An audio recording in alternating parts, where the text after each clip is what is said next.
અ સાપ અને નોળિયો આપણે સૌ જાણીએ છીએ કે બંને એકબીજાના આમ કટ્ટર દુશ્મન છે. અને સાપ એ નોળિયા કરતા ઘણો શક્તિશાળી છે, ઝેરી પણ છે.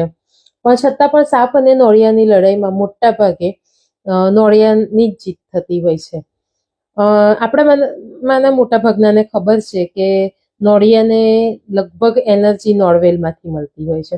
એ નોળવેલ હોય છે જે નોળિયાને સાપ સામે લડવાની એનર્જી આપે છે. આ વાત આજે અહીં એટલા માટે કરવાની કે જેમ નોળિયા અને સાપની લડાઈમાં સાપ શક્તિશાળી હોવા છતાં હારી જાય છે અને નોળિયા પાસે એવી એક નોળવેલ છે જેના કારણે એ જીતી જાય છે. દેટ મીન્સ કે એની એનર્જી, તો એ એનર્જીના કારણે જીતી જાય છે.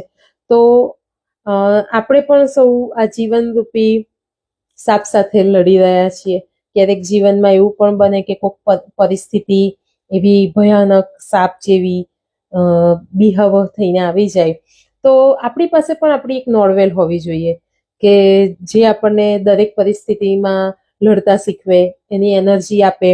આમ જેમની સાથે આપણે આમ વાત કરીએ એટલે આપણને આમ પોઝિટિવ વાઇબ્સ મળે અને પછી એ જ પોઝિટિવિટી સાથે આપણે જીવનમાં આવેલી સાપ જેવી મુસીબતોને, ઝેરી મુસીબતોનો સામનો કરી શકીએ અને એને હરાવી શકીએ. દરેકના જીવનમાં એવી કોક ને કોક વ્યક્તિ હોય જ છે. ઘણાને ખબર હશે ને ઘણાને કદાચ નહીં હોય. કદાચ એ પરિવારની વ્યક્તિ હોય કે કદાચ પરિવાર બહારની પણ હોઈ શકે છે. મારા જીવનની વાત કરું તો મારા જીવનમાં મારી નોળવેલ એટલે મારા હસબન્ડ ને મારા મમ્મી પપ્પા. જ્યારે કોઈ પણ બાજુથી આમ એવું લાગે કે કોઈ ટેન્શન આવી ગયું છે, કોઈ બાબત મને દુખી કરી રહી છે કે કોઈ બાબતે હું ડિપ્રેસ ફીલ કરું છું, મારા હસબન્ડ છે કે મારા મમ્મી પપ્પા છે એમની સાથે વાત કરું એટલે મને આમ નવી એનર્જી મળે, એક નવો ઉત્સાહ મળે.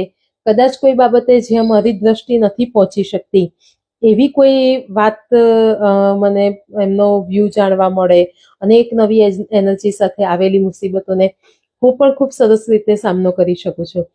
એટલે આપણા જીવનમાં એક આવી નોળવેલ હોવી જોઈએ કે જે આપણને આમ ફૂલ એનર્જી આપે, પોઝિટિવ વાઇબ્સ આપે.